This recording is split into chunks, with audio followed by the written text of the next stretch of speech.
What is going on, Casually FC? Welcome to another installment of the Casually Chelsea Show. I am your host, Marshalldbdx, accompanied with Real Chris. Make sure you're smashing those likes, subscribing, hitting the bell notification. Check out the links in the description and send your super chats or super comments down below if you would like. All of that is available for you guys to use. Let's get right into it.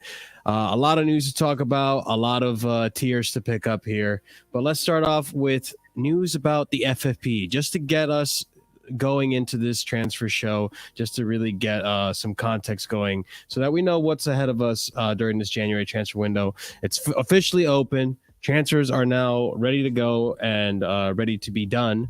But let's discuss here real quick from the Chelsea Dodgers Twitter page that goes over a lot of the Chelsea news and summarizes all in one feed. Clubs will be limited to spending at a set percentage of their revenue in a calendar year on transfers, agents, and fees and player wages. The limit in 2023 will be 90% before dropping to 80% in 2024 and 70% to 2025 onwards. The season, this season, what happened? That's a good football, that is. Sure. This season will be the last under UEFA's current FFP rules, as they are due to change next year. The Premier League rules are different, with clubs allowed to lose a maximum of 105 million over a rolling 3-year period, but allowances have been made for the impact of COVID-19 recently, too.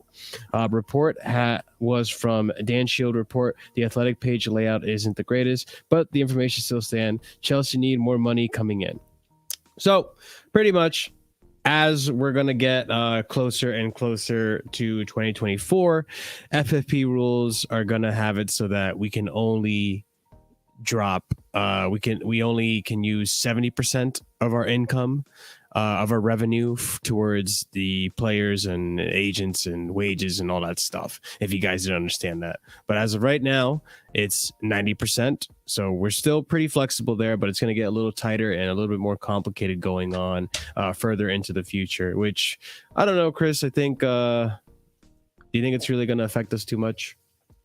What, this, like, spending? The FFP, yeah. Nah, because like we said before with Andrew, like, Chelsea have been letting go a lot of players, selling players, still probably continue to do it. We don't literally give out, like, we don't spend all the money once the transfer fee has been agreed. We spend over the next 5 years. There's always ways to get around it. These businessmen do know how to get a way around a lot of stuff. You know, look at tax, man. They get away with that. So they do know how to get away with stuff and just like avoid stuff and not going to FFP and shit like that. Look at Man City, man. They keep spending for like a few years, like hundreds of millions as well for a good while. They spent like $1 billion in 10 years. So if you want to look at that, they got away with it. Even Man United spent $1 billion in 10 years. I know it may not look like that because they don't win nothing, but they have. If you look at transfer market, in the last 10 years, they spent like $1 billion, yeah. So yeah, Chelsea will definitely get away, but I'm not worried, like not at all. The only reason we last got in trouble when we got a transfer ban, it wasn't really like FFP. It was like how many youngsters we were signing. We were signing too many or something, and they actually got it wrong. We didn't sign as many youngsters as they thought, so it went to half a transfer ban just the summer, sadly, not the winter one. Yeah, but yeah, I'm not worried, like not at all. Not one bit. Like you bring up a really good point. These are, you got to remember, these guys are like billionaires, right? So they know how to manage their money. They don't become billionaires overnight. They avoid tax, Marshall. You know, there's always loopholes. There's always things that they can get through. I mean, honestly, this is FFP. It's a totally different animal, I'm sure, but regardless, they don't make their money being chumps. You know, they know what the fuck they're doing. So I'm not worried about this. Plus, on top of that, Todd, this isn't like the last regime where it's only so few people handling so many things.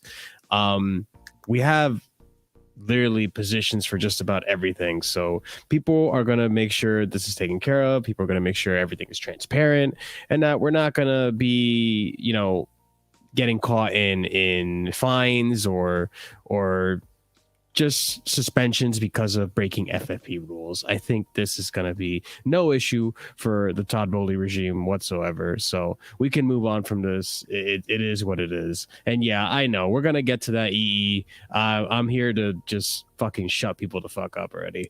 So let's go on to the next topic. Let's talk about BADIASHILE. So BADIASHILE, not the first here we go, but one of the biggest, one of the first big here we goes for Chelsea, outside of the Andre Santos and the Davidson Dacho Fofana signing. But yeah, Fabrizio Romano here reports Benoit BADIASHILE to Chelsea. Here we go, and confirm full agreement with AS Monaco for 38 million euros. Feed add-ons are included. French center back will complete his medical test on Monday. He will sign contract until June 2029. So that's a 6-year contract, Chris. Holy shit. Can we go first back call. to 2010? Like, why? 38 million for this centre back? I mean, it's just a new normal now. Like, spending this much money, it just seems crazy, but whatever. I mean, He the could be Euro. Look, he could be good, but you also got to remember that 38 million euros in 2010 isn't the same amount of euros as it is in 2023. But like it just So but it's money gonna in go general up with seems inflation. stupid anyway. For like, this is like a normal player. Like, he's not like well known or nothing. So 40 million euros pretty much. It's quite high for me, but it's all right. Well, let me just continue with this comment right here from Julian Lorenz, which, hey, conveniently people believe his word, and then conveniently people don't believe his word all of a sudden. So take it with a grain of salt, whether you like Julian Lorenz or not. I think he's a pretty resourceful guy. I think he speaks some sense, but because he's from ESPN, maybe he's uncredible. I don't fucking know, and I don't really care. So Julian Lorenz on Benoit BADIASHILE. He's young. He makes mistakes. We see it in League One. We saw it with the national team, and right now the last thing Chelsea need is players coming in who makes mistakes. One for the future for sure. So people are also losing their minds about this. You see the comments already. Can't make more mistakes than our current players, surely. Okay, hold my beer. Maybe he will. But that's the thing, like, all players, especially young players, because this kid's, 21 years old, all players are going to fucking make mistakes, especially in the defensive role. Like, it happens. Fofana, who we rate highly, make mistakes. I believe Thiago Koulibaly makes mistakes, and he still makes mistakes right now. Thiago Silva's first game for Chelsea, he made a mistake. So, like, let's calm down about these types of comments. It is what it is. Like, he's young, he's gonna make mistakes. Fucking defenders make mistakes all the time, especially as a young person. It's an easy position to make mistakes, like, and they're very notable mistakes in the defense. It's not like in attack or midfield. If you make a mistake, it kind of goes under the radar because your defense can recover the ball, or your midfield can recover the ball, or you can recover the ball, and it doesn't lead to a goal or nothing that impactful, not often. When a defender makes a mistake or a goalkeeper makes a mistake, it's the fucking end of the world, because it's like, it leads usually 9 times out of 10, 8 times out of 10, it leads to a goal. So it is what it is. This player, in my opinion, Chris, is one for the future. For the amount we're paying, give or take 40 million euros with the add-ons and stuff, I don't think it's that terrible. I have seen him play a little bit. What's going on, Ahmed? I have seen him play a little bit. There is a talent there. I think he can develop into being someone good, with good passing ability, with good calmness on the ball, with good defensive ability. He's got the physicality for it. Let's be patient with it, because at the end of the day, Ahmed's giving me this face. He's not content with it. But at the end of the day, too, like, were you willing to pay 100 million, over 100 million euros for Vardio? Yes. He is a better defender. Yeah, I agree. But the thing is, like, 40 million euros, he's not really well known. But then we got Timo Werner, who's obviously well known when we bought him, because he was having 2 amazing goal scoring seasons, and it's only 50 million euros. And people looked at that as a big price when he's, like, kind of flopping. So, if this guy doesn't really do much better than, like, say, for example, Chalobah, and so they're gonna say, why did we get him when we have Chalobah and we got this player for 40 million euros, and they go call him a flop, and then it's gonna be like unnecessary pressure on the guy, but it's not really his fault how much he's bought for. He can't really decide. It's the 2 clubs only deciding. I'm not hating on it. It's just, it's a bit of a pricey thing for a player who's not, to me, not that known. I don't watch French league. If you're like a well-known player, I would hear of you, and eventually you're a good player, you're a big player, but it's whatever. Yeah, I mean, I personally think we've seen the amount of talent that comes out of the French league when it comes to defenders and defensive midfielders and midfielders in general. So I am willing to be patient. I'm willing to give it time, especially if this is a recommendation given by Bivel, which I believe is one of the things that was talked about previously. Look, our scouting team is here to do some work. Let them do the work. All right, whatever the price may be, it is what it is. At the end of the day, it's not really your money. It's not like he's getting paid outrageous salaries. It is what it is, and you could see why look at Mason Mount's demand, and Scott's like, "Can I have half of that, please?" You could see why it's a hefty fee because it's a 6-year deal. So it makes sense. Ahmed, do you want to put in any 2 cents on this gentleman here? Go for it. You know, like I've spoken about BADIASHILE, as the FM manager. He's a great quality, he improves over time. So let's just hope he does what he needs to over there. Yeah.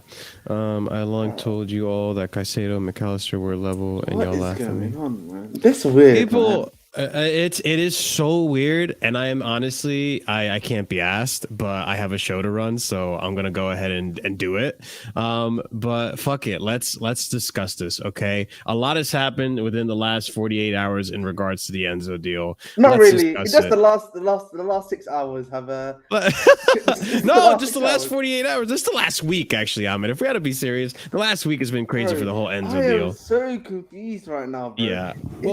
That's it. Let me just get through these tweets and then let's just unwrap this shit because it's absolutely crazy, and I think Chelsea fans, you need to calm down. All right, so Fabrizio Romano earlier this week, January 3rd, which is yesterday, Enzo Fernandez has already spoken to Benfica head coach Roger Schmidt on today's training session. He confirmed that he wants Chelsea move as main priority. Negotiations will continue between the two clubs later tonight. Crucial 24 to 48 hours to close the deal. Okay, so.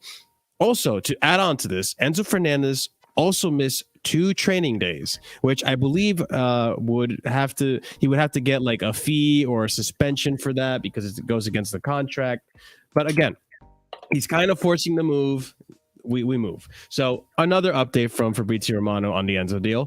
Enzo Fernandez deal update. Chelsea and Benfica spent the whole night in negotiations, but there's still no full agreement on key details. Still waiting for Rui Costa's green light. Talks will continue on Wednesday. The player wants to move, but he's now waiting too. Okay. Now, today, this is the latest news. This came out like 10 minutes ago. Exclusive. Chelsea official proposal, which if you guys didn't know, the deal didn't fall through. They didn't agree to anything. Chelsea's official proposal for Enzo Fernandez was never 120 million euros or 127 million euros. The final proposal made to Benfica was an 85 million euros fee. Chelsea have never discussed 120 million euros release clause. There's no agreement at all after new meeting in the afternoon, as revealed earlier. So that is the latest we have on Enzo Fernandez. Honestly, before I have my say on this, Ahmed, you could have the stage on this one. What do you have to say about this? What questions? What confusion? Anything, man? Just I think it's fair that we both have a conversation on this. There's no need to ramble on this, right? So what's confusing me is that we've been hearing for the longest time, even from DiMarzio has been reported this. A lot of others have reported this, that Chelsea have bid 130 million, and that we are sort of in the payment detail sort of thing, right? Mm-hmm. So I think we can all agree on that. But then to hear today that we've only bid 85 million doesn't make sense to me, because I'm not. And the thing is, what's making it weird is that I'm not sure. I don't even know if the deal's over yet. Is the deal on yet? Right? Because he's saying, "Oh, this is the last talk they had this afternoon." Yeah. So I'm not sure what's going on. To be honest, like, is it over? Is it not over? Why are the clubs still talking since yesterday? If that's the case, if it was 85 million, the clubs wouldn't be talking, I would assume. Yeah. So, unless there's another twist coming up that we don't know about until tomorrow. We signed Declan Rice, baby. No, we signed Declan Rice. There's the plot twist you want. Because the thing for me is, unless because and the thing is, Matt Law of all people. He's been away for a long time. Yeah, he's been quiet. Someone called him out. Like, what's been going on with Matt Law lately? Because he's been really quiet. No, but he went on holiday. Apparently, he went on holiday, so he's actually said that I went away for. My man is still in Qatar. That's what's going on. No, he went on holiday, and he said to us, and he even reported that Chelsea have bid over 100 million for Enzo Fernandez. Yeah. So it's not adding up, if that makes sense. Even the Athletic today reported they bid over 100 million pounds. So unless there's something going on that I'm not aware of, then I think what's probably going to happen is one of two things, yeah? The club, I don't think at this point, there's no point of you going after Caicedo and MacAlister at this point, right? If you think about realistically, you're not going to be able to get them in January, in my eyes. Okay. You want to elaborate on that? Why do you think we're not going to be able to get them? I just think, the timing, like it's already January the 4th. It's always harder to do a general transfer window, like of course, thing, right? So and also it wouldn't be surprised if Brighton sort of like don't want to sell their players in January either, like considering how high they're going, like everything around that. So maybe not now, maybe in the summer they might feel that it's a much better opportunity, or the club go back in and either there's like another twist, or the club actually does break the release clause. And I think the club might break the release clause, in my opinion. So, I mean, on the topic, because you just brought up the MacAlister thing, I might as well also bring this up because I was going to talk about it later, but we're talking about it now, and also added this onto the discussion we're currently having, is this news right here from Fabrizio Romano in regard to MacAlister and Caicedo. So Brighton's barber on MacAlister, the barber, is that... Yeah, Paul Barber. Stupid joke. All right, anyways. Brighton's barber on MacAlister. No talks ongoing, and we don't want any contact. We're quite happy as we are, tells the Argus. We know there's going to be interest in Alexis, and Caicedo is one of the top talents. We can't be surprised. So, they're very well aware that people are going to come in and come in and try to bid for these players. MacAlister especially, he just won the World Cup with his country, and Caicedo's been having a fantastic season with MacAlister's done actually really well this season. So this is one we talked about before, like Plan B.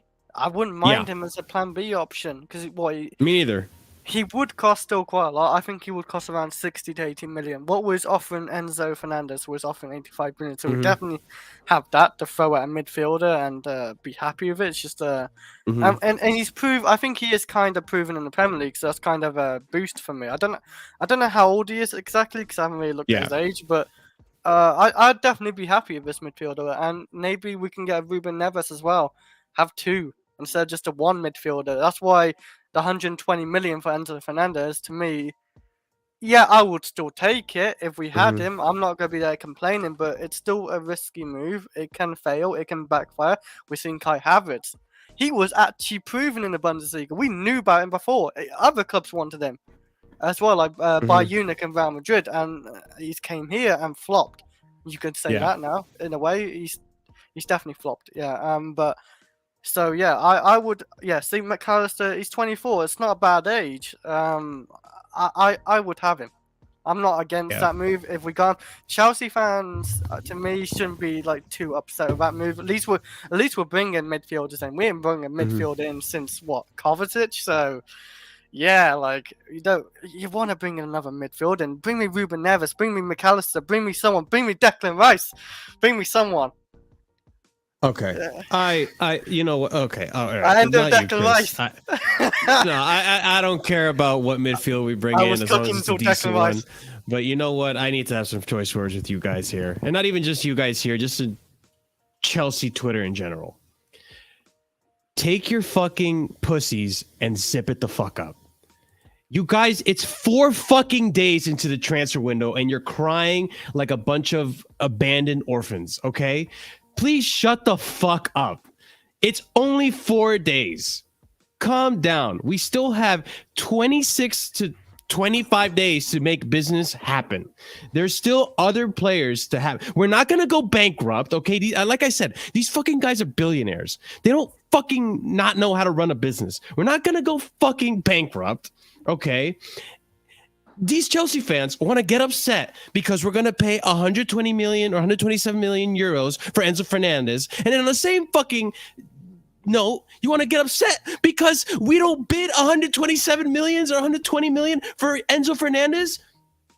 Pick and choose your battles. You can't have your cake and eat it too, okay? Calm the fuck down. Seriously, have some fucking backbone. You want to go out there and start nitpicking with fucking things that Potter says? Oh my God, this is such beta energy. You know what? Chelsea fan base, y'all being some betas. Beta! Seriously. Grow a fucking spine.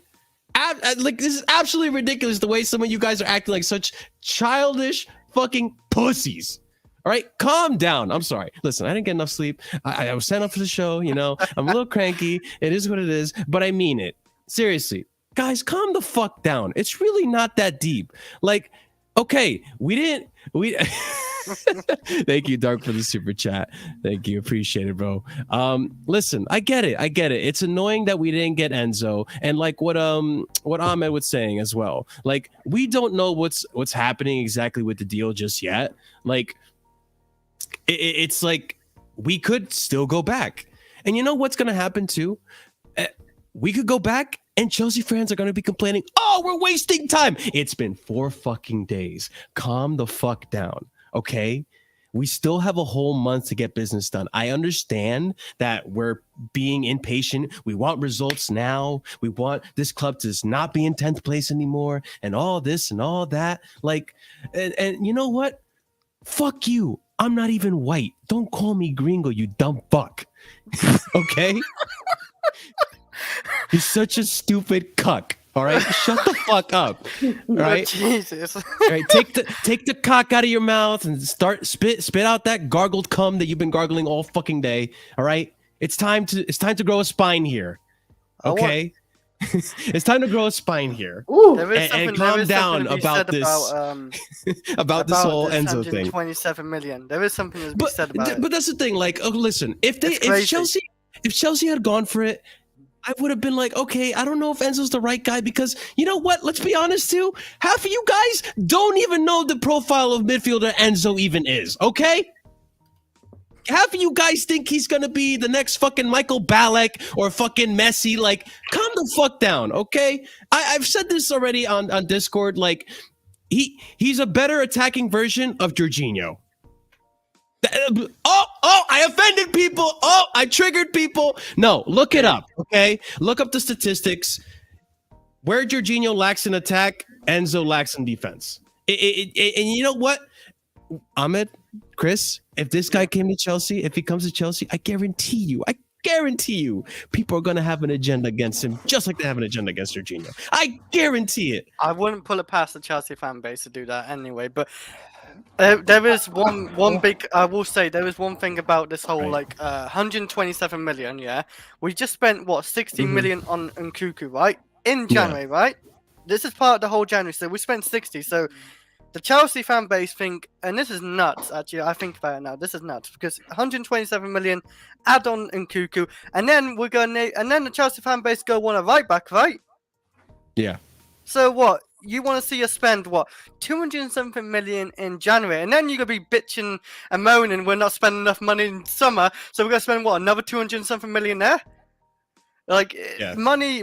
I know these billionaires have a lot of money, but they don't want to exactly waste all their money like that quickly, I feel. But you said it best, Chris. Like, at the same time, like, we don't want to be pushovers. We don't want to be that club that just like people go to like, yo, I know Enzo's actually worth like 50, but it's Chelsea. Charge him like 125. The problem the problem that we have is that there is an actual release clause of 120 million. Yeah. And that is the problem, innit? Like, especially coming out of like a really good World Cup performance, was already being scouted. MacAlister carried him anyway. In the summer before by multiple clubs as well. So that is the issue that you really have with him. I think, I said this before, it's January the 4th. I think it's going to be quite hard, in my opinion, to get MacAlister and Caicedo right now. That's just my opinion. You guys may disagree. So I think what's probably going to happen is, like, from what we've seen currently, is that the deal currently for 85 million is not happening. they've basically given Chelsea an ultimatum right now. So it's basically up to Chelsea. I think tomorrow we're gonna find out whether the deal was completely over or not, essentially. So I just think, calm heads need to think, or let's relax, guys. Enzo Fernandez is a great player. Of course, we want these deals to happen. Of course, I understand. Like, I can get from like the I get the frustration, but the fan base coming out and saying, "Oh, we're gonna be bankrupt. Oh, we're wasting time. Oh, shut the fuck up." Okay, that way I understand, but I think I get the sentiment of like, obviously in the summer we've had Kone and Rafinha already happened. And we don't want that to be happening constantly, if that makes sense. And I get it. It's just, I think we're going to see what happens in it.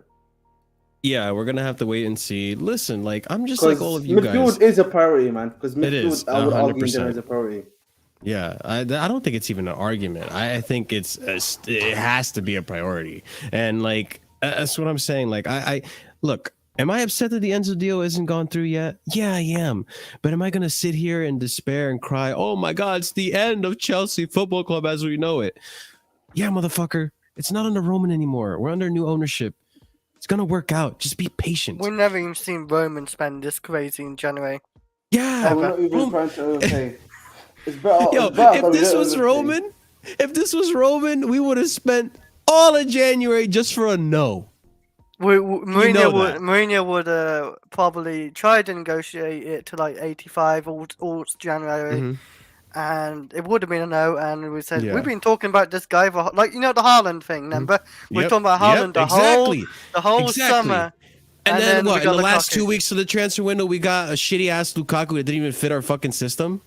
So it's like this is why I'm saying talk for so long. I feel like I definitely do feel like the Enzo deal. We'll either find out if it's ended tomorrow or if there's like another round that's going to happen. Because for me, I don't think you can get alternatives in time right now unless you go for like Edson Alvarez. And the thing even with him is that Ajax need him. They haven't got suitable replacements for him either. So it's a hard market right now. It's a hard market, if that makes sense. Yeah, it's a rough market, and like you said, especially too, like wow. Oh, Benfica. I'm sorry. I drew a blank for a second. That's all right, man. Benfica have a good amount to lose in this deal as well. Like, yeah, they'll gain the money and all, but they're in Champions League. He's their best player, arguably. Actually, I don't think it's even arguable. I think Enzo is their best player. Probably. Yeah, they're hesitant to let go of the player. I get it. Like, and Ahmed brings up a really good point. January is a really tough time to get these fucking deals to go through. So it makes sense. But at least unlike our last regime, we were discussing this for a week prior to the window even opening up. And now we're in here trying to make a deal happen. We're not trying to be pushovers because I think our club understands that. Yeah, he may have won the World Cup, but he's not worth the price that you're saying he is. I was just listening to like Pies right now, and ironically, I was doing double things at the same time, and he was saying himself that the deal apparently is not over yet currently. Good. I don't think it should end because that's another thing I was going to say. Like, I don't think it's over, and I don't think to put in this much effort and not go through with it. Because even Fabrizio said the deal was not over. None of the guys. So the guy called Sia, whatever he's called, Mero, has said the deal has collapsed currently. So whatever the pricing of the deal has collapsed now. And that they're demanding an ultimatum essentially. That's what that's what I'm saying right now. So if the deal is gonna be off, we're gonna basically essentially find out tomorrow morning. But wasn't making. I'm not sure if like Benfica are shook, like are trying to like not look like dickheads because like Chelsea are trying to get the money out of them, or is it the fact that we're not being serious? And I hope it's not the Leao. That's what I'm saying. I hope Do you think we're not being serious by offering that much? If the 85 million doesn't make sense to me, if we've been touting 127 million, even if the Nkuku deal that we did behind the scenes for quite a while, we've been doing it at a different price. So for me, does that make sense to you? That doesn't even make sense to me. I think that Chelsea. Maybe that price that was put out there, that 80 million euros, maybe that's the price that they were willing to pay up front and wanted to do a payment plan for the rest of it. No, maybe. I don't think so. Because if the club's trying to bring in someone else, right? That's what I'm pretty sure, because we need more than just one position in January. Yeah. I don't think it makes sense, because apparently we're trying to do it over like several payments. 85 million in one lump sum is not going to happen. Probably something like 50 to 55 wouldn't make sense. And you need to remember also, I think the other club they came from, which is River Plate, if I'm not mistaken. River Plate, yeah. They have like a 30%, I think. 25% something in this contract. Yeah, I don't know the details exactly, but it's one of those things like. They have to also pay River Plate whatever they're owed in this negotiation. So it's a complicated contract negotiation. It's a complicated negotiation happening right now. It's not like I don't think they're wasting time. I don't think we're not being serious. I think 80 million euros is a pretty respectable amount to pay, and especially if there's like add-ons included to that as well, which I also don't.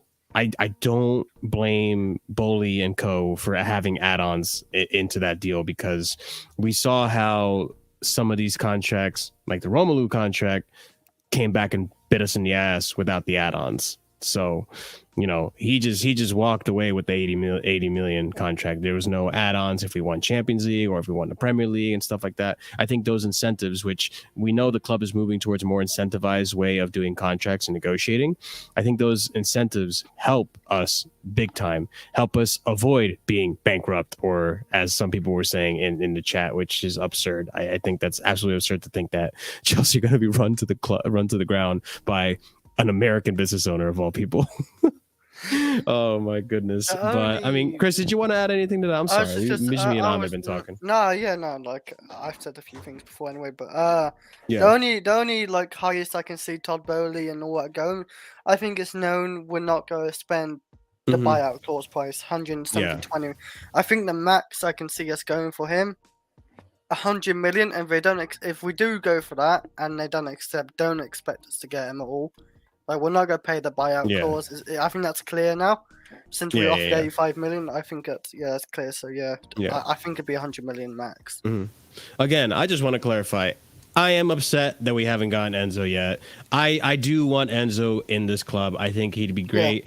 Even though I said before earlier that I think he lacks in defense where Jorginho lacks in attack, and I think they're of similar ilks of a profile. I know Enzo is a lot more progressive and a lot more attacking, a little bit more box to box than Jorginho is, but I think I still like that profile player. I still think we need a midfielder that can do everything, and I think Enzo is that guy.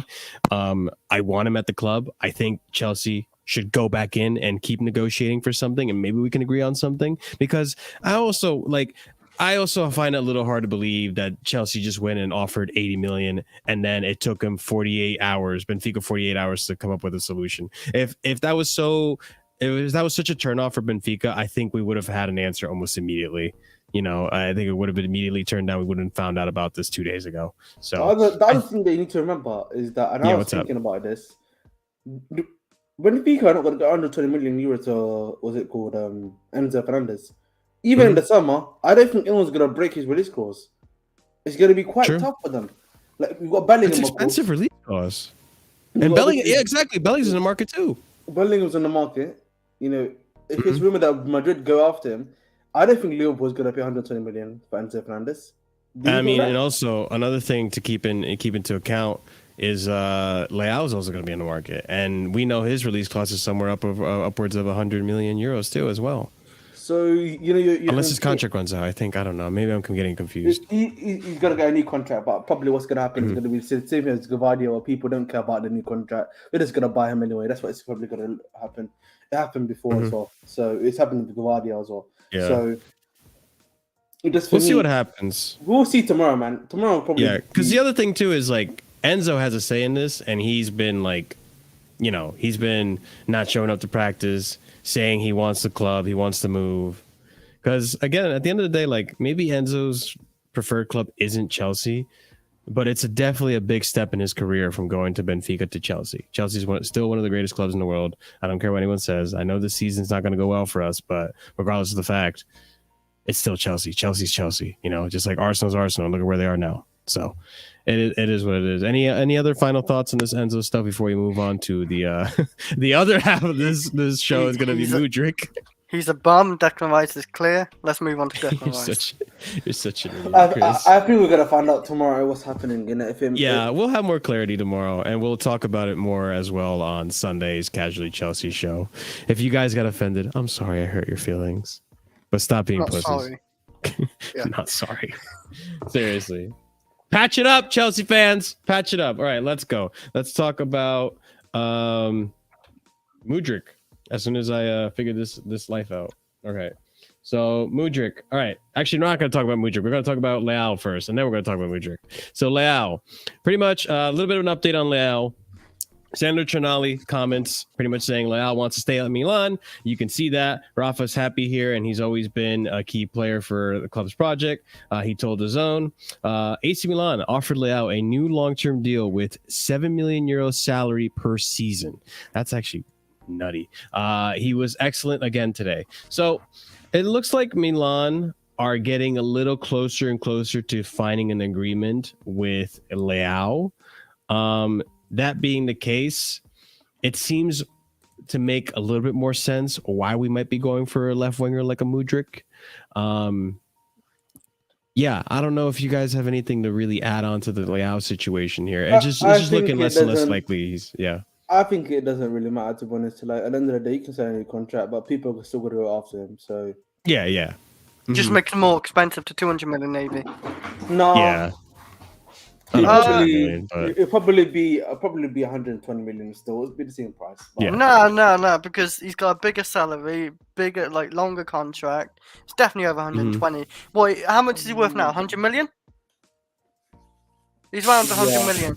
He's gonna have a release clause in his contract this time. But yeah, they've got a stick release clause in his contract. This is the player I think we should be literally looking at. And so even over Enzo, we could have maybe got this guy and a cheaper midfielder, Leao, and not have that Mudryk guy, because Mudryk, he might be a good player, but I know Leao is a good player. In the World Cup, he showed it. In Italian league, winning the league with AC Milan. Tearing up Chelsea, and even giving Reece James a big problem when he faced against our team. He is a talented footballer, very talented. I would love to have this guy. Even 120 million, I would still take him for 120 million. So I think this guy's gonna be a big player in a few years. But on the topic of Mudryk, let's go ahead and also discuss the Mudryk deal as well, which is the now next we're following. As Kai said, refugee instead.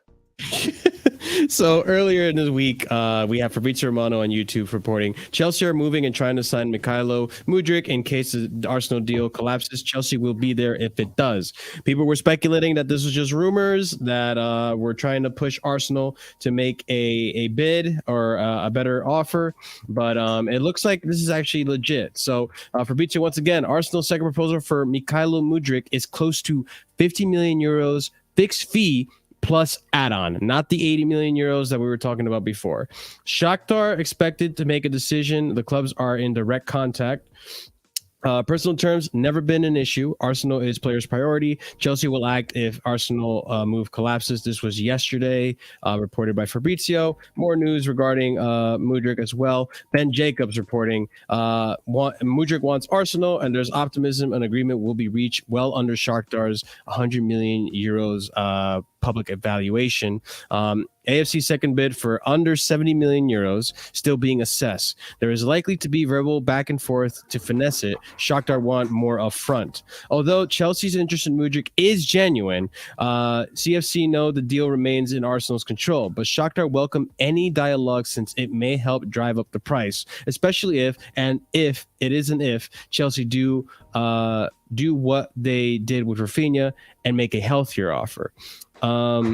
Arsenal have never wanted to pay more than 70 to 75 million euros. Shakhtar are looking for around 55 million euros up front. The CFC have other priorities, but as is normal in a fast window like January, are keeping across the situation in case an opportunity presents itself. And then I think I have a few more to discuss before we go ahead and talk about this. Mudryk, Chelsea, it's understood negotiations are moving in the right direction. That's coming from Jason Steinberg. So we're already talking to Shakhtar about potentially going in for Mudryk. Mudryk is considered a perfect winger for Chelsea project, but nothing has changed yet. Mudryk has Arsenal as his priority. And no, we're not talking about Declan Rice yet. We're going to talk about more Mudryk stuff. Shakhtar Donetsk director Darijo Srna, I think that's how you say it. Sorry if I fucked it up. Will be in London this week, and he's expected at the stadium for Chelsea Man City game. Chelsea and Shakhtar will discuss about Mudryk in the next 24 hours. Also, Arsenal remain in direct talks, players' current priority. So that was a mouthful. That was a lot. But to sum it up, there's a possibility we go in for this guy. If we do go in for this guy, I think he could be a Pulisic replacement, because it looks like Pulisic might be going out the door. We don't know, but it makes sense in that sense. That's how I'm making it make sense. What are you thinking? I don't think it's gonna happen. This was like a Rafinha deal where, you know, we just jump the gun and then we just like do something like that. And like, yeah, man, I don't think it's happening. You think Arsenal will get him? Probably no Arsenal, yeah. You reckon? Arsenal. I don't think so. I think if Arsenal, I think if we don't get him, no one will. Because I don't see Arsenal putting in a second proposal for more than what they offered on the table, which is less than 70 million, like 50 million plus add-ons. So I don't know. There's no way that guy is worth 70 million.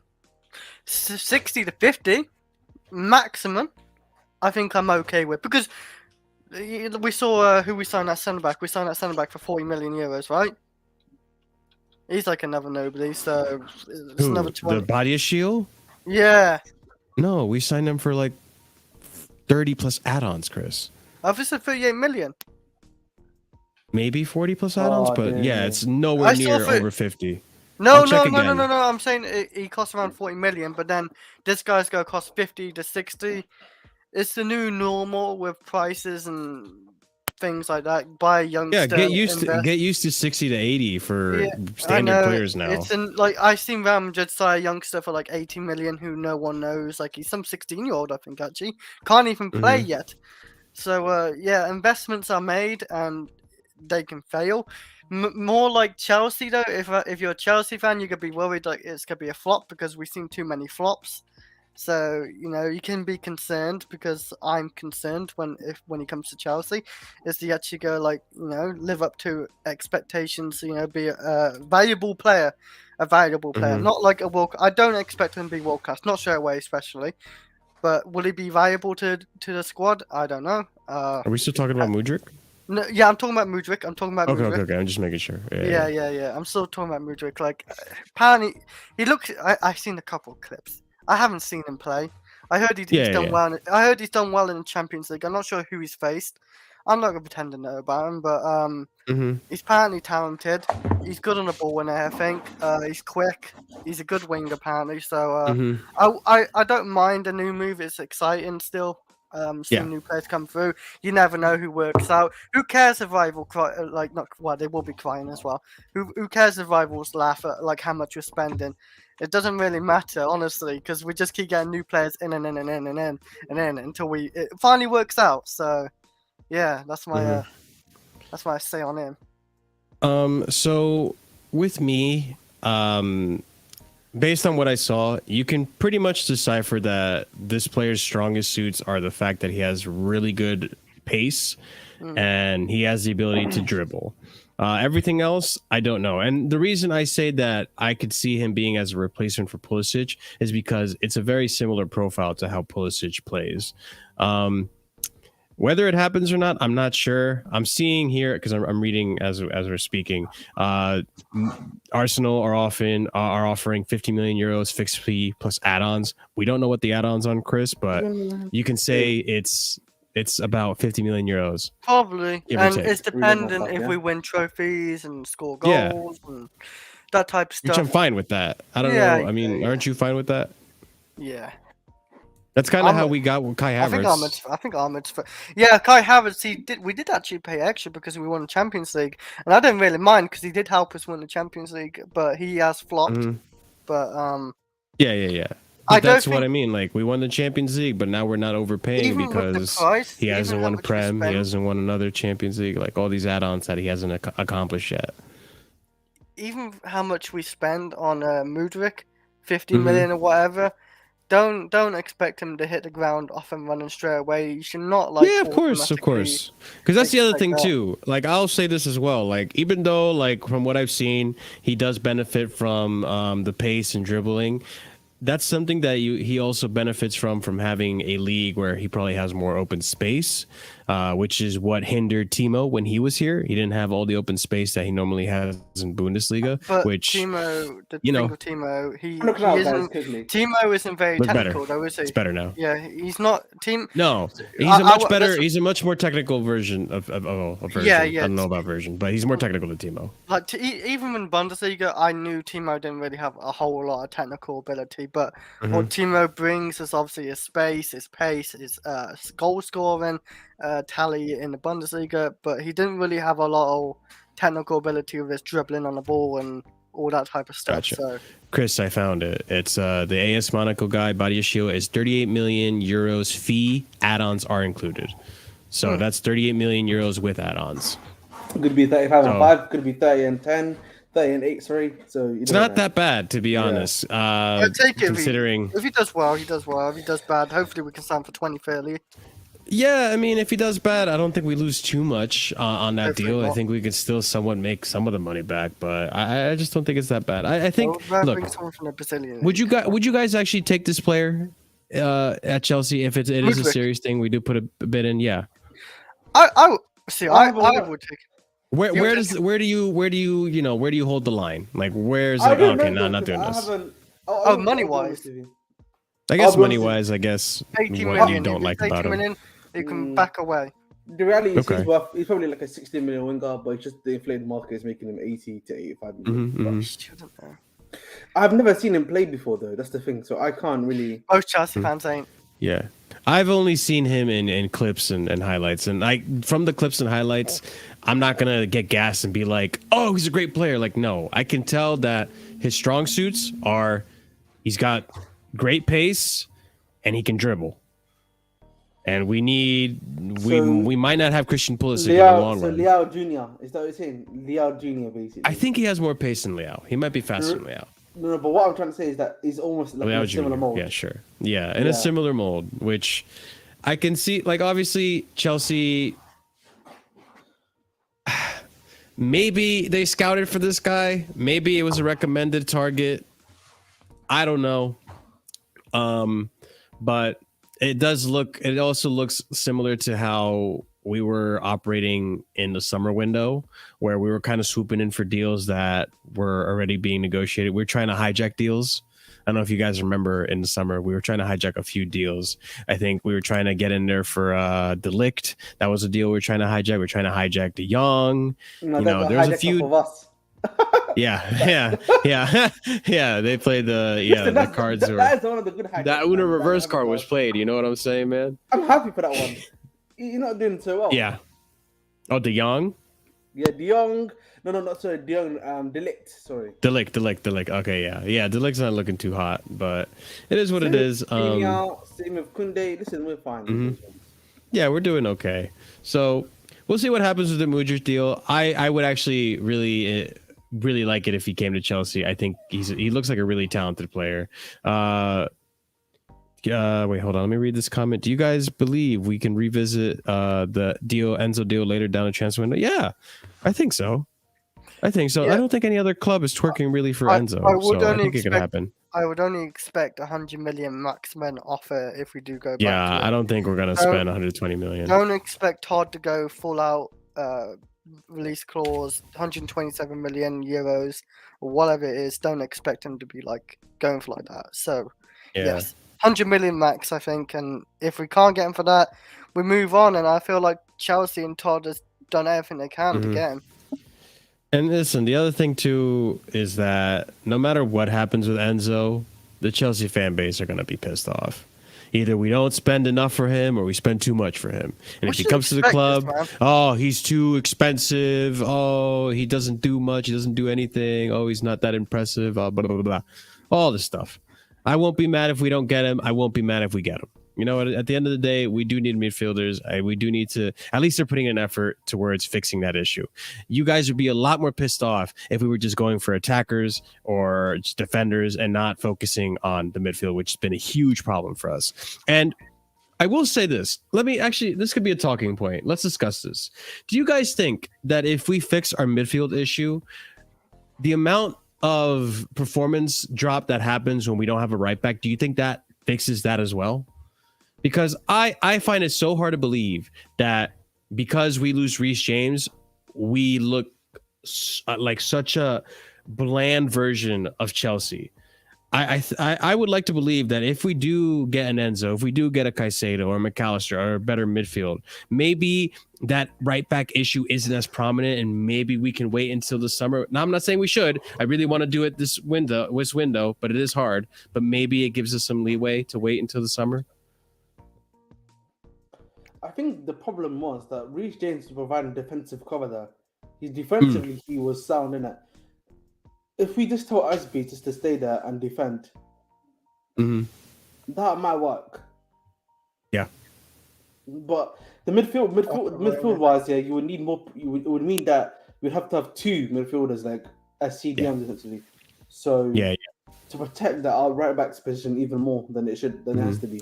I mean, I agree with what you're saying. I think defensively, you can just tell Aspie to stay back there, but not even like our issues when Reece is gone isn't even just defensively. Like even in attack, like we look so bland, and it just Reece is the creator in the team. It's not the guys up front that are creating at all. It's not your Havertz's, it's not your Mounts, it's not your Pulisic. I have to give the BOD because he's not even playing that much to be fair.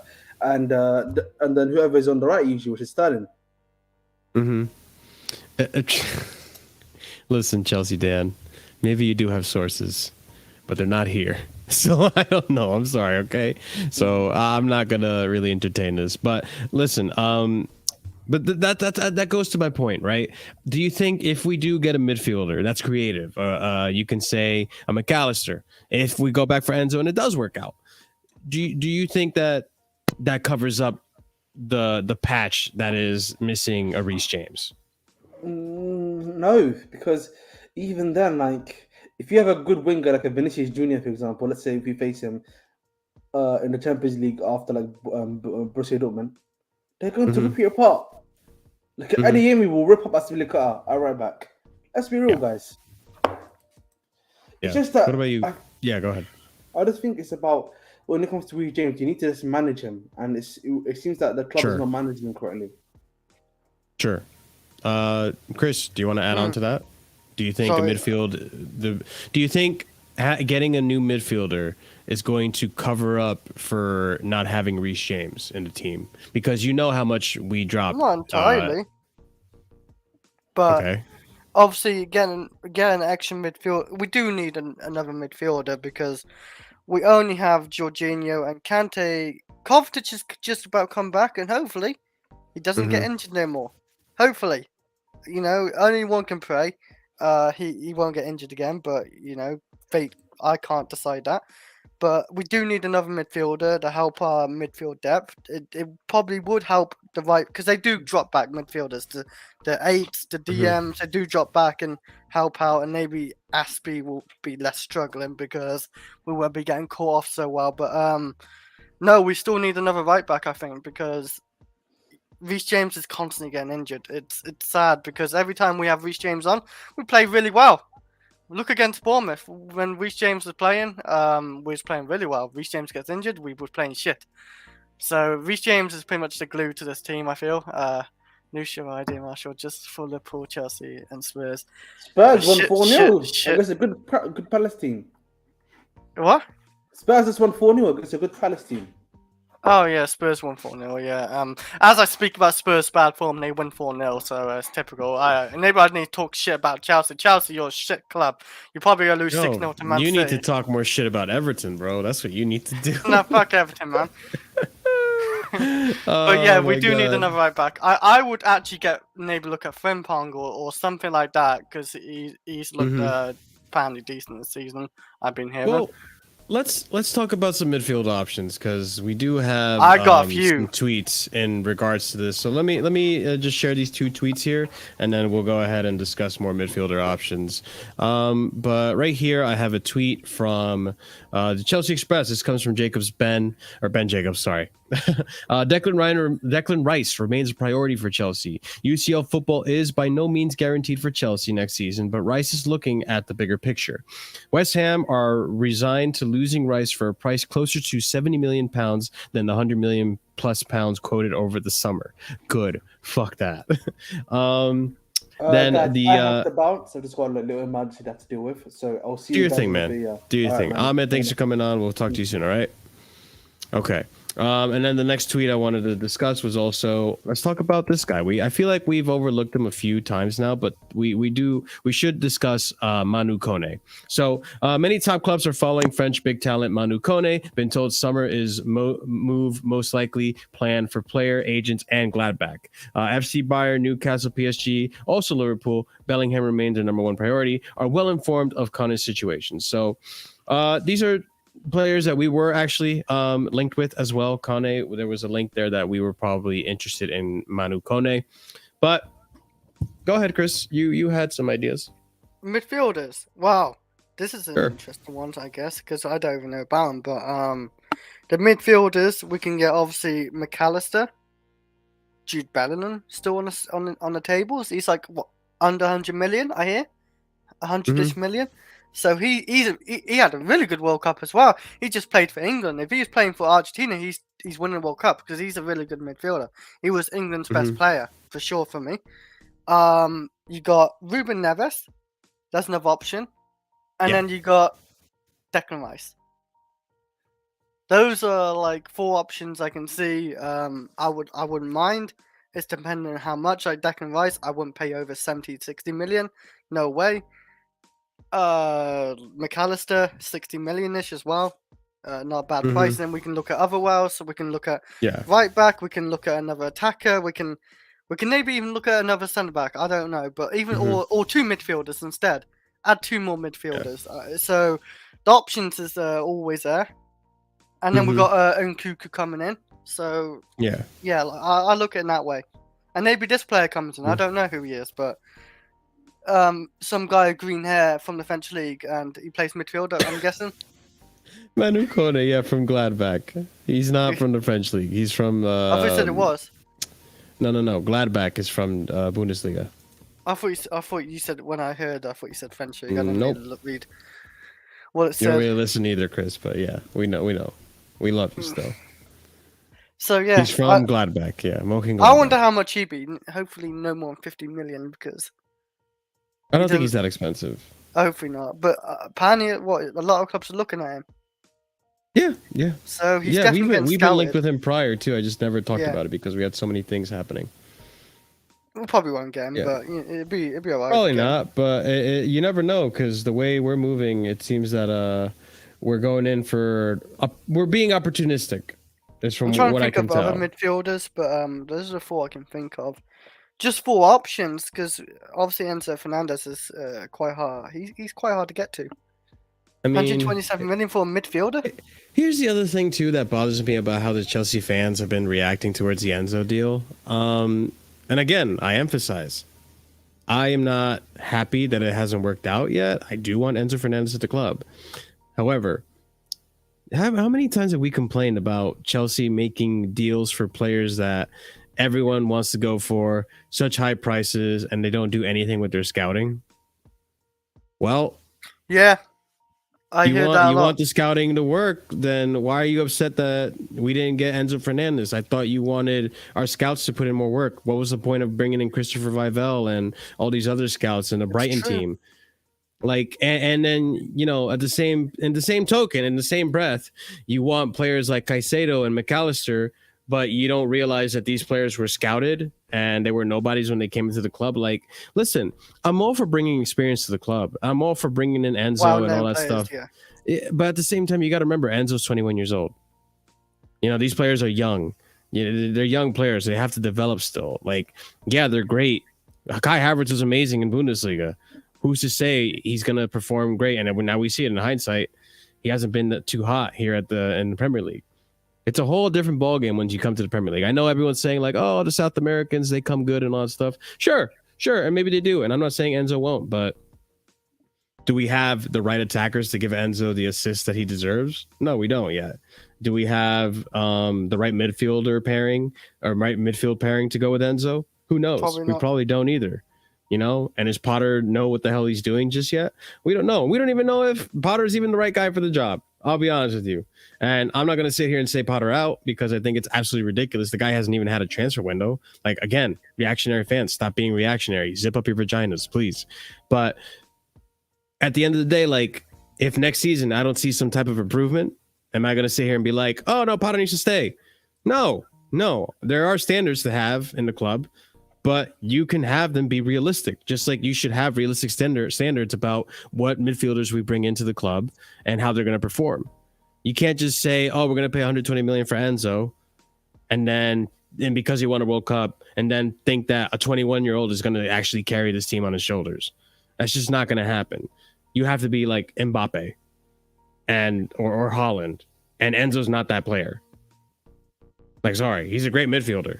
I'm not trying to take away from that, but he's just not that player. So I don't know. I think I like to be grounded on these things. I like to be impartial. I like to be realistic and not delusional and thinking that like, oh, Enzo's going to come in this club and everything's going to be all right.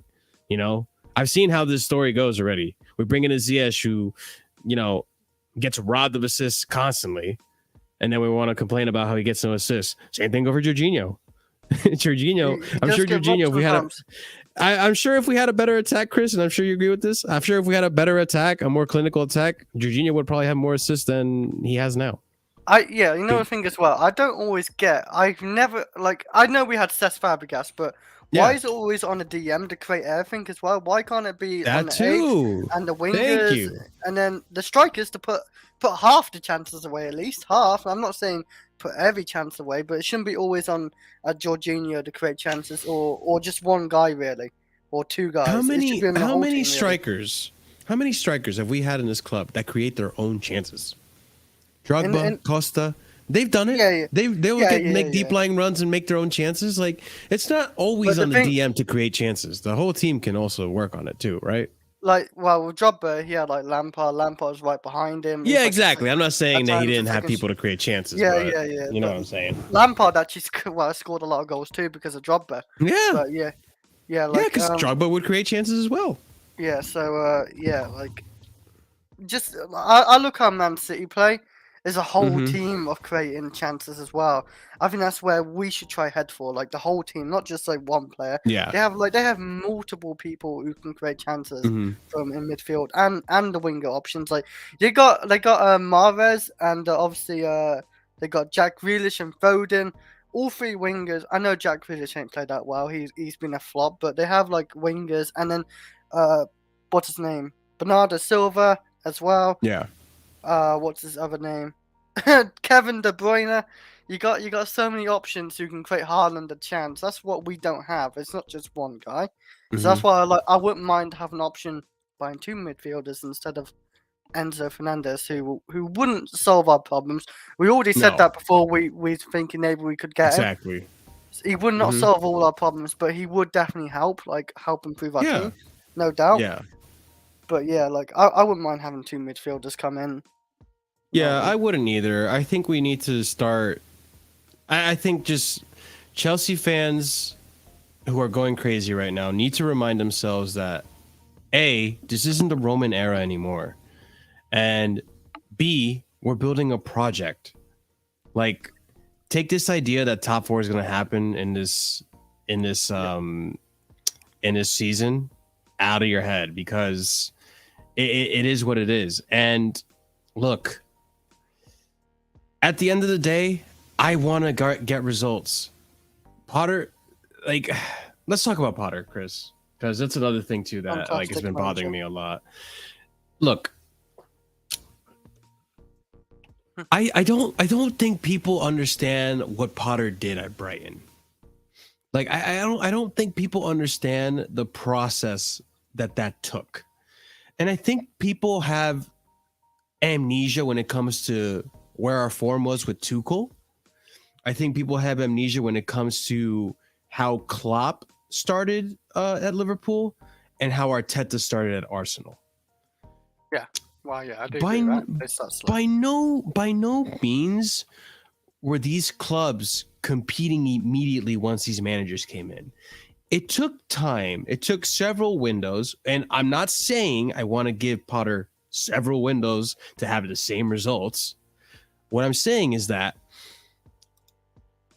people are already judging him based on the nothing support that he's gotten, which has been absolutely no player windows, nothing to build his team, no idea. Like this has been. These are the same players that let down Thomas Tuchel, the same players that let down Frank Lampard, but you expect different results, and you want to pin it on the manager. Listen, I don't necessarily like the things that Potter is saying in these press conferences, but I also don't really give a shit, because what I want to know personally for me as a Chelsea fan is, what is the tactic? What is the idea? What type of football are you trying to play, Potter? And I think you guys can admit here in the chat and here in the panel is that we don't really know yet. Now, if players come in this January transfer window and we start seeing what Potter wants to do, maybe we start getting some results, maybe we start seeing some improvement, then I'm all for Potter manifesting whatever idea and whatever type of football style he wants to play. But if next season, and Chris, hold me to this, if next season we're seeing shit football and we're digressing and it's still no idea what's happening, you're still seeing shit performances from Havertz and Mount and Alba and all these other players, if next season this is still happening regardless of the transfers and all these players that we got for Potter, then I'm going to start questioning whether or not Potter's the right person for the job. I'm Potter out if it's not improved next season. I tell you that. RHH, I feel you, RHH, but at the same time, what do you expect him to do in 2 months? Because we had Tuchel and Todd didn't give him a chance. So these are the same players. These are the same players that were performing shit under Tuchel. You want to bring up Tuchel? Let's bring up the fact that we only won 7 out of our last 22 games under Tuchel. Do people forget that?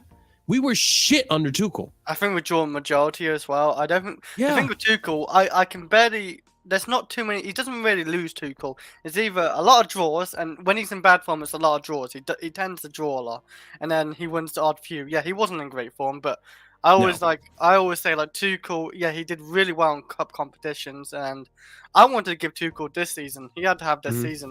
And I felt I wanted to give Tuchel this season too. I felt like, last season he had a ton of injuries. Even this season we're getting a ton of injuries, but we had a ton last season.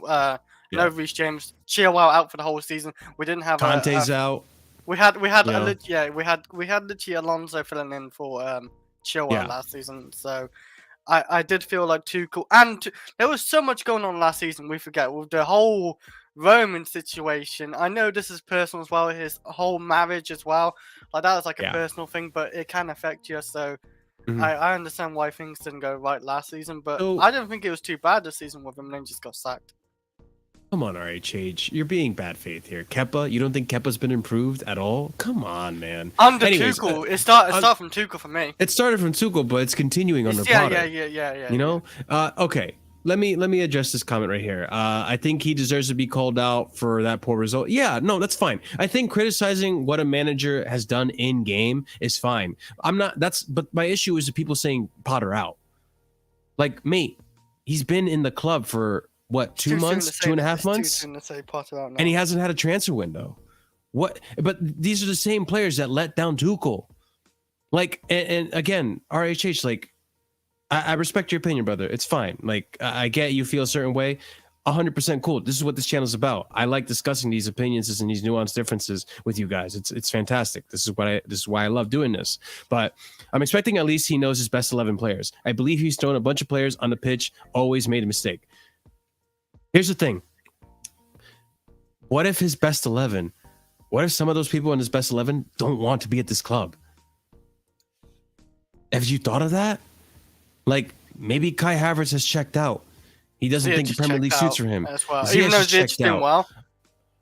Aubameyang, who is a Premier League proven striker, not playing.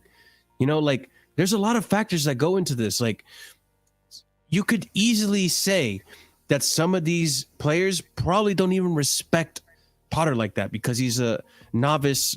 I wouldn't say novice, but he's an inexperienced manager. There's a lot of factors that go into this. You know, like Thiago Silva, utmost professional. He's going to respect the manager and what the club wants at all times. Decision, what the managers say. I can tell. Like, you could tell he's a professional and he puts the ego to the side. You could tell Aspie's the same way. You could tell Reece James, he respects Potter and what he wants to do. You know, maybe, I don't know. Maybe probably that's why Mason Mount plays too. Like, there's a lot of factors that go into this. It's not just like, no, put the players on the 11. Like, bro, this man, half the team, I could say, probably doesn't want to be under this guy's management. That's why. Look at again. I hate to compare. I want Potter to have a good quote though, man. He's not had a good quote yet. Yeah, but that's the thing. Like, not all managers can be fucking charismatic and as filled with personality as a Tuchel or like a Conte or Ancelotti or just be that arrogant person like Jose, man. Even we didn't deserve that win or whatever against Nottingham Forest. Tell him we deserve that win, man.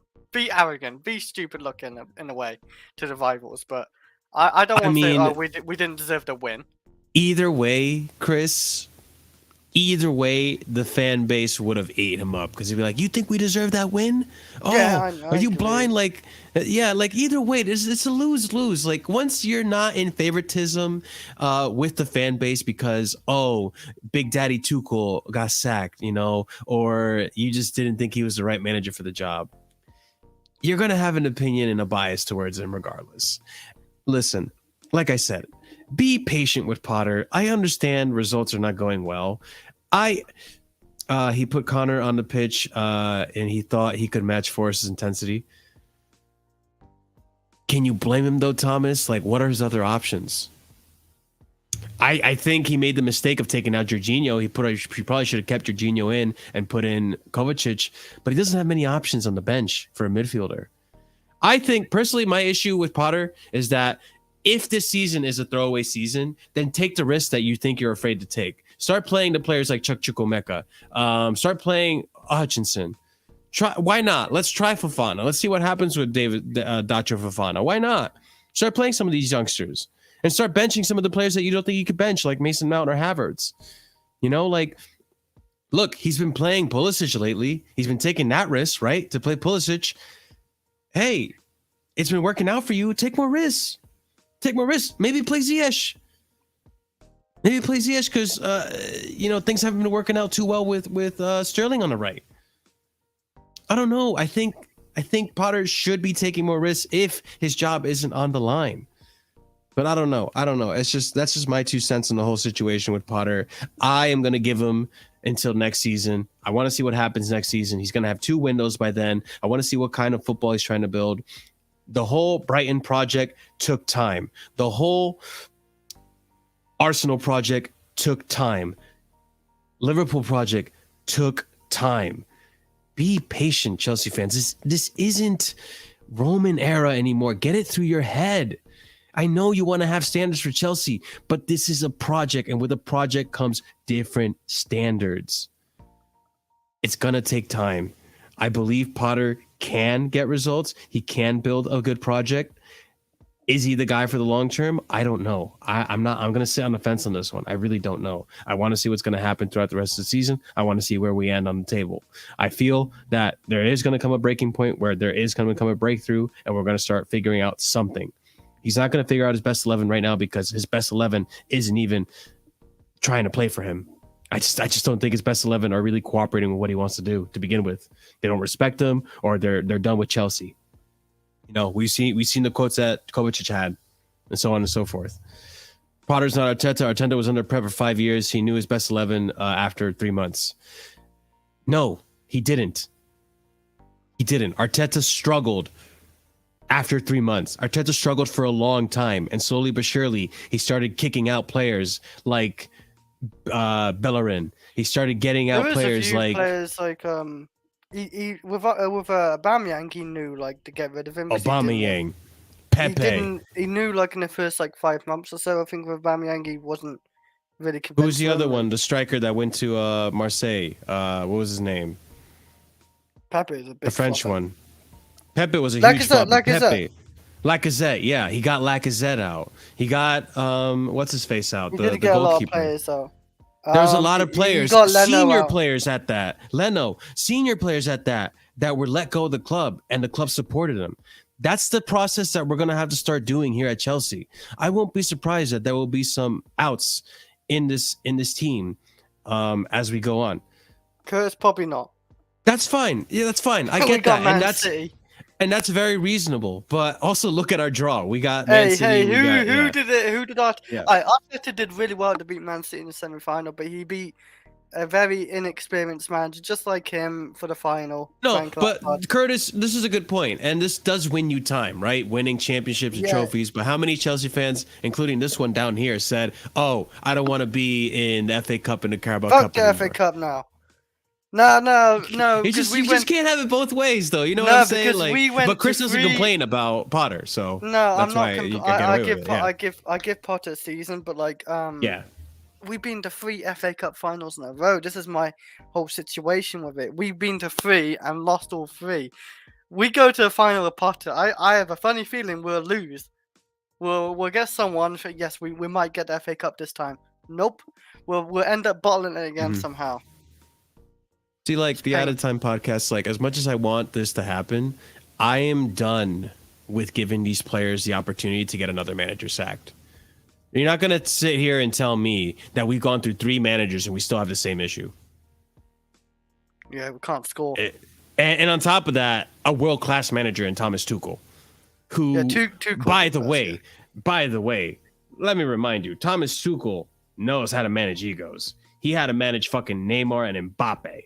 He did that really well as well. Biggest fucking egos in this fucking football climate. I thought he managed those egos really well, like really well. Gone to a Champions League final and they just went out 1-0, whatever it was in the final. So I think it's time that we start backing the manager and getting some of these players out. And you guys agree that there are some of these trashy, stinky players that we have to get out.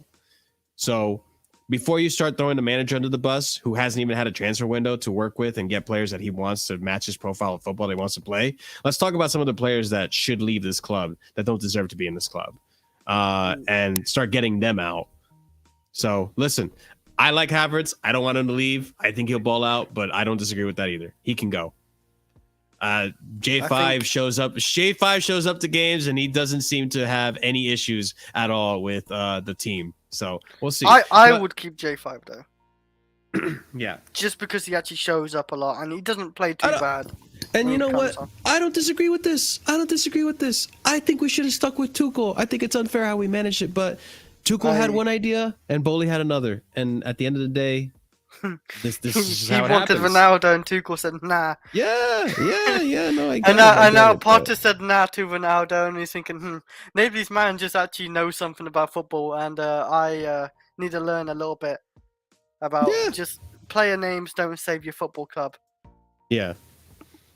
But yeah, players who don't want to stay at a club can leave. Yeah, and I'm glad you guys agree. But I don't know how much more I can talk about this. I think I'm done. Yeah. But I think at the end of the day, guys, let's calm down. Let's calm down about the transfer window, okay? Please don't come in. Look, if you're going to come in here with this beta... Listen, if you're going to come in with this beta energy like, Chelsea are wasting time. We're overpaying. We're underpaying. We're not serious. Get the fuck out. I don't want your subscription. Get the fuck out. Seriously. Like, I'm fed up with it. Listen, there's a reason I don't have Twitter. It's because I don't want to deal with this shit, okay? And I know I'm a little cranky. I'm a lot less tolerable about this behavior, but at the end of the day, it's childish behavior. Be reasonable. Stop being reactionary. Please, guys. Like, it doesn't help the football club. That's how you get motherfuckers like Johnny, okay? We don't want more Johnnies, okay? Let's just say it like it is. We don't want more Johnnies. We don't want more Rorys. Let's clean up this fan base too while we're at it, okay? You guys are good community. I try to be as based and as impartial as possible so that it spreads to you guys and you guys can have more based opinions too and put fucking these clowns in a spliff next time you have to talk to them on Twitter or whatever. Fuck, okay? But the real the real big dick energy here is just being calm about this, understanding it's only 4 days into the transfer window, okay, and that we need to pay reasonable prices for players and actually let scouts do their job, because we've been complaining about how our scouts don't do shit. Now let's let our scouts do shit and trust that some of these players are going to come good, and some of these players we're going to just sell for a higher price than we bought them for. So on that note, Chris, do you have anything to add? No. Honestly, just stay calm, watch some movies, have some fun.